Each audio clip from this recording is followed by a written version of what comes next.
30 days before one of the most important Democratic primaries in the entire country, a candidate just walked away, and it completely rewrote the math for everyone else still standing. It wasn't a scandal, it wasn't scheduling conflict, it was a campaign quietly running out of oxygen, squeezing between millions of dollars in outside spending and two rivals who'd already claimed the party's two clearest lanes. And what's left behind is a race that's becoming one of the sharpest ideological showdowns happening anywhere in the country this year. Michigan State Senator Mallory McMerrow, once viewed as a genuine rising star in Democratic policies, suspended her campaign for the state's open Senate seat just a month before August 4th primaries and after ballots had already started going out to voters. In her announcement, she said that she was ending the campaign but not the fight, thanking her volunteers and staff without offering a detailed explanation for the timing. People close to the situation pointed to one major factor. A flood of outside spending had made it nearly impossible for her to keep pace financially in the campaign's final stretch. The timing of her withdrawal is almost as magnificent as the withdrawal itself. By the time McMerrow ended her campaign, many voters had already begun paying close attention to the race, and in some areas, absentee and early voting material was already being distributed. That means that her decision doesn't simply remove a candidate from the conversation overnight. It also forces thousands of voters who may have already made up their mind to quickly reconsider the choices during the final week of the campaign. In close primary, even a relatively small shift in voter behavior during that period can have an outsized impact on the final result. Campaigns also become increasingly difficult to sustain during the final month. Advertising costs rise, fundraising becomes more competitive, and candidates are expected to maintain an aggressive travel schedule while responding to constant media attention. When financial resources begin to dry up during this stage, rebuilding momentum becomes incredibly difficult. That is why campaign suspensions so close to election day are often less about the single event and more about the cumulative effect of months of fundraising challenges. That outside money came from exactly where you expect once you see the numbers, and understanding it matters enormously to grasping this race. The American-Israeli Public Affairs Committee poured millions of dollars into advertising specifically supporting Congresswoman Haley Stevens, spending that neither McMerrow nor the progressive rival could realistically match. McMerrow had built her campaign specifically without corporate PAC money or a point of pride she highlighted directly in her exit statement. But it also meant that she was competing against an opponent backed by one of the most well-funded outside groups in American politics without anything close to matching resources of her own. Outside spending has become one of the most defining features of the modern Senate campaigns. While candidates raise money through their own campaign committees, independent organizations often able to spend millions of dollars in advertising, voter outreach, and digital campaigns without coordinating directly with the candidates themselves. Those outside groups can dramatically reshape the information voters see during the final week before an election, especially in expensive statewide races where television advertising remains one of the largest campaign expenses. Supporters argue that independent expenditures allow organizations to back candidates who reflect their priorities and amplify issues they believe deserve greater attention. Critics, meanwhile, contend that larger amount of outside spending can make it significantly harder for candidates with fewer financial resources to compete on equal footing, particularly during the final weeks of the statewide campaign when advertising becomes increasingly expensive. While campaign spending alone doesn't decide elections, there is a broad agreement that it can play a major role in shaping a campaign's visibility and competitiveness. History also shows that endorsements don't automatically determine where supporters ultimately go. Although high-profile political figures can influence public opinion, many primary voters make their decisions based on their own priorities, policy preferences, and impressions of the candidates themselves. Some of Mallory McMerrow's supporters may ultimately lean toward Haley Stevens because her broader coalition of endorsement and governing approach, while others may be drawn to Abdul El-Sayed's outsider message and progressive platform. Others could remain undecided until the final days of the campaign. That uncertainty helps explain why both campaigns are working so aggressively to win over McMerrow's supporters. In a race that's expected to be decided by a relatively small margin, even a modest shift in these voters could prove decisive. And because McMerrow chose not to endorse either remaining candidate, every vote that was once part of her coalition is now is now genuinely up for grabs, making the final week of this primary even more unpredictable. What McMurray's exit actually did was strip away the middle lane entirely, leaving Michigan Democrats with a stark, binary choice between two very different visions of the party. On one side sits Haley Stevens, the establishment's clear preference, backed by Senate Democratic leader Chuck Schumer, former Senator Debbie Stabenow, and now Michigan's own Democratic Attorney General Dana Nessel, who endorsed Stevens within hours of McMurray's withdrawal. On the other side sits Abdul El-Sayed, a physician and former Detroit health official who built his campaign around single-payer healthcare and sharp criticism of corporate money in politics, backed by Senator Bernie Sanders and Congresswoman Alexandria Ocasio-Cortez. This split isn't happening in isolation, and that's part of what makes it so consequential right now. El-Sayed's momentum picked up notably after a trio of congressional candidates backed by New York City's Democratic Socialist mayor won their own primaries last month. A result that's been read across the party is evidence of real energy building on its progressive flank heading into the midterm cycle. Whether that energy translates into an actual statewide win in Michigan is exactly the question this specific primary is about to answer. And the contrast between these two candidates isn't just ideological, it's stylistic in a way that's becoming impossible to ignore.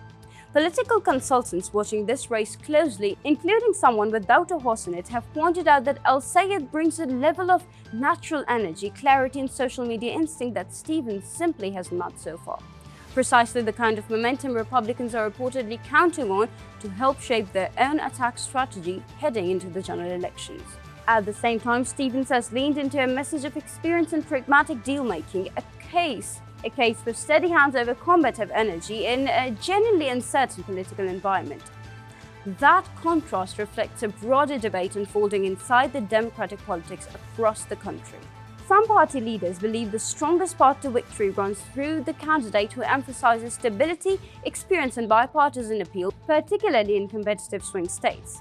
Others argue that voters are looking for candidates willing to challenge the political establishment more directly and advocate for larger structural changes on issues like healthcare, housing, education, and campaign finance. Michigan provides a particularly interesting testing ground because it contains elements of both political worlds. Michigan, however, provides a particularly interesting testing ground because it contains elements of both political worlds.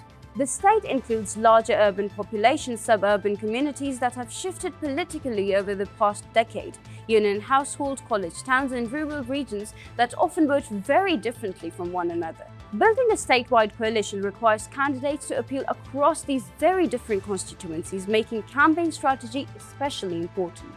National Democrats are watching this specific primary this closely for a reason that goes beyond just who wins a Senate seat. This race is quickly becoming a live test case for an argument playing out across the entire party right now.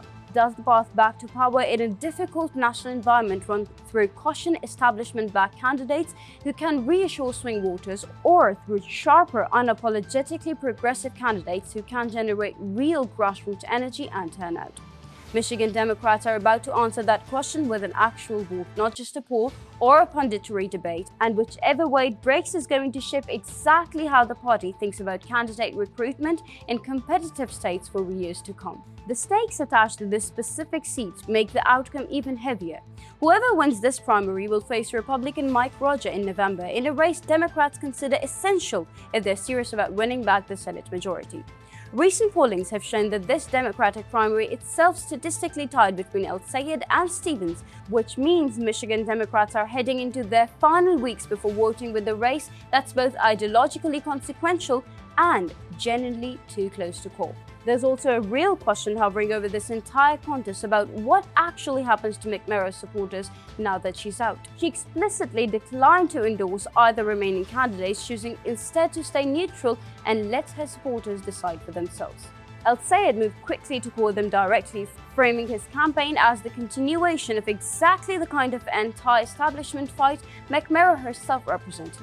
Whether her voters actually migrate towards him, split between both remaining candidates, or simply stay at home entirely coming primary day is one of the genuine unknowns that could decide this race entirely. What makes this moment worth watching closely isn't just the outcome itself, it's what that outcome signals about where the Democratic Party is actually heading in the middle of genuinely difficult midterm cycle.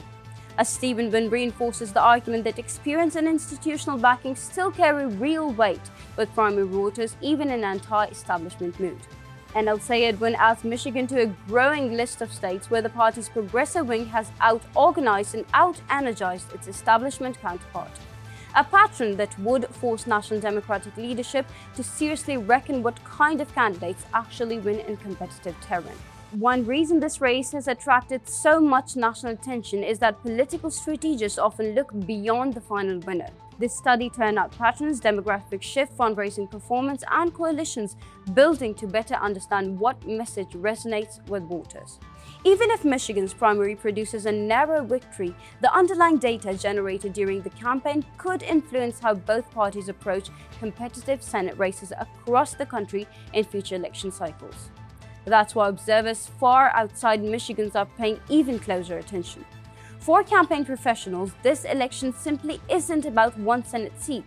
It's an opportunity to test competing political strategies in one of America's most important battleground states. It's an opportunity to test competing ideological and political strategies in one of America's most important battleground states. The lessons learned here may shape campaign decisions well beyond Michigan's borders. Now, before you click away, consider this. 30 days ago, this looked like a competitive three-way primary. Today, it's a direct battle between two very different visions from the future Democratic Party. One candidate is arguing that experience, broad coalition, and institutional support are still the key to winning competitive elections. The other believes that the party's future depends on energizing grassroots voters with a more progressive agenda. In just a few weeks, Michigan voters will decide which path they believe offers the stronger future, not only for their state, but perhaps for Democrats nationwide. And that's why this race deserves your attention, even if you don't live anywhere near Michigan. Political strategists, campaign managers, donors, and party leaders across the country will be studying these results long after the votes are counted. They'll be asking whether outside spending proved decisive, whether grassroots organizing overcame establishment support, and whether the Democratic electorate is moving in a new direction. The answers could shape campaign strategies in competitive Senate races for years to come. So now I want to hear from you. Which approach do you think gives Democrats the best chance of winning in November? The establishment strategy presented by Haley Stevens or the progressive vision championed by Abdul Al-Sayed? Let me know your thoughts in the comments below because I'd love to see where this community stands before Michigan voters make their final decision. If you found this breakdown helpful, share it with someone who's following the fight for control of the Senate. One conversation can often lead to a much better understanding of what's really happening between the headlines. So if you want an in-depth, fact-based coverage of the races that could decide the balance of power in Washington, make sure you subscribe and turn your notifications on. Over the next few weeks, we'll continue following every major development, every new poll, and every shift that could change the outcome, not just Michigan, but across the country. Thank you for watching, and I'll see you in the next one.